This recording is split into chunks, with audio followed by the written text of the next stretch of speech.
Hello busy people welcome to my channel వామ్మో సూర్యకాంతం అందరు ఎలా ఉన్నారు బాగున్నారా ఎలా ఉన్నారో కామెంట్స్లో చెప్పండి. ఢిల్లీ ఎయిర్పోర్ట్లో దిగానని చెప్పా కదా. మన నెక్స్ట్ డెస్టినేషన్ లండన్. ఢిల్లీ నుంచి లండన్ కండి. ఢిల్లీ ఎయిర్పోర్ట్ మొత్తం చూశాను, చాలా బాగుంది. నాకు ఓన్లీ ఎక్స్కలేటర్స్ మీదనే 45 మినిట్స్ టైం పట్టింది. అంటే ఎన్ని ఎక్స్కలేటర్స్ మారాను అనుకుంటున్నారో కామెంట్స్ చేయండి. అలా ఫ్లైట్ ఎక్కి కూర్చొనున్నాను. వర్షంలోనే టేక్ ఆఫ్ జేశారు. ఆ మబ్బులు చూడండి ఎంత బావున్నాయో.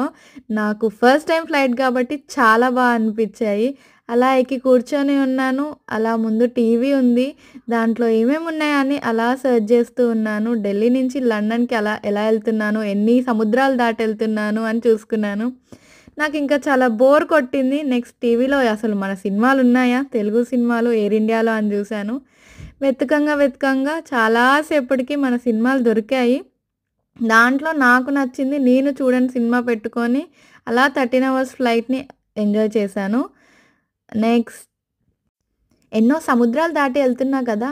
సముద్రాలు దాటుతున్నా, దేశాలు దాటుతున్నా అని అలా ఎక్స్‌ప్లోర్ చేస్తూ ఉన్నాను. ఇవన్నీ చూస్తూ ఉండగానే నాకు ల్యాండింగ్ టైమ్ వచ్చేసింది. నా ఫ్లైట్‌ని ల్యాండ్ చేస్తున్నారు ద బ్యూటిఫుల్ సిటీ లండన్‌లో. నాది హెత్రో ఎయిర్‌పోర్ట్‌లో ల్యాండింగ్ అయ్యింది. ఎయిర్ ఇండియా ఫుడ్ వ్లాగ్స్ కోసం do like, follow, share and subscribe to my channel వామ్మో సూర్యకాంతం. లైక్ బెల్ కొట్టడం మర్చిపోకండి.